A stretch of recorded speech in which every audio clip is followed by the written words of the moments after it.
श्री राधे।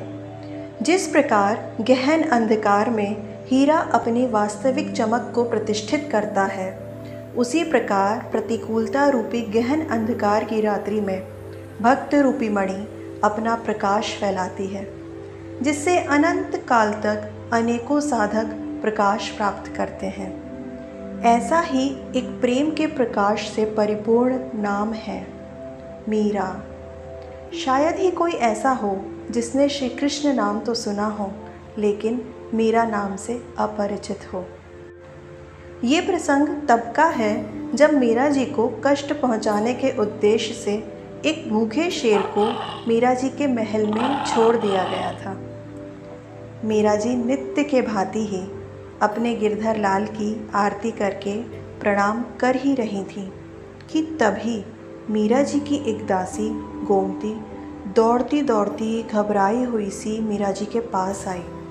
मीरा जी ने मुस्कुराकर पूछा, क्या हुआ, तुम इतनी घबराई हुई क्यों हो? गोमती ने कहा, बाईसा हुकुम नाहर। इतने में दौड़कर चंपा दरवाज़ा बंद करने लगी। मीरा जी ने दृढ़ स्वर में कहा, चंपा दरवाज़ा खोल दो।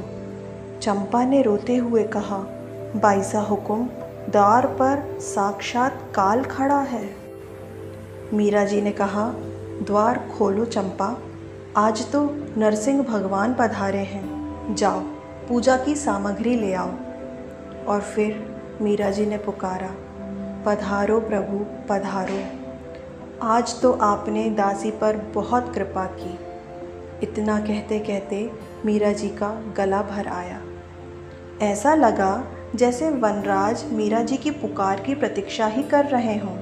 वे देहरी लांग कर निश्चिंत भाव से कक्ष में आ गए और बिल्कुल शांत खड़े हो गए। मीरा जी को निर्भय देखकर उनकी दासियों ने भी धीरज धारण किया। फिर वे सब दासियां आरती, धूप, दीप, भोग, फूल, माला, तांबुल आदि सब सामग्रियां जल्दी जल्दी मीरा जी के पास रखने लगीं। मीरा जी ने जैसे ही तिलक लगाने के लिए हाथ उठाया, वनराज ने अपना सिर झुका लिया। फिर बड़े प्रेम से मीरा जी ने वनराज की आरती की और मिठाई का भोग लगाया। इसके बाद मीरा जी के साथ साथ सभी दासियों ने भी धरती पर सिर रखकर वनराज को प्रणाम किया एवं सभी दासियों ने प्रार्थना की, हे प्रभु, हमारी स्वामिनी का बाल भी बांका ना होने देना। फिर नाहर पलटकर चला गया। देहरी के पास खड़े होकर नाहर ने सिर घुमाकर मीरा जी की तरफ देखा। मीरा जी ने हाथ जोड़कर सिर झुकाया और फिर नाहर बाहर चला गया। उसी समय पहरेदार दौड़ता हुआ आया और बोला, क्षमा करना बाईसा हुकुम, मुझे महाराज ने बुलाया था सो मैं वहीं चला गया था। इतने में शेर के दहाड़ने की आवाज़ आई तो पहरेदार बाहर गया। तब उसने देखा कि जो लोग शेर को पिंजरे में लेकर आए थे उनको शेर ने मार डाला और फिर शेर दहाड़ता हुआ छलांग भरकर वन की ओर चला गया। फिर अंदर आकर पहरेदार ने रोते हुए मीरा जी से कहा, हुकुम, आज मेरे कारण ही ये विपत्ति आई। मीरा जी ने कहा, तुम दुख मत करो भाई, आज तुम्हारे कारण ही हमें नरसिंह भगवान के दर्शन हुए। फिर मीरा जी ने चंपा से कहा, चंपा, आज प्रभु के पधारने का उत्सव मनाओ।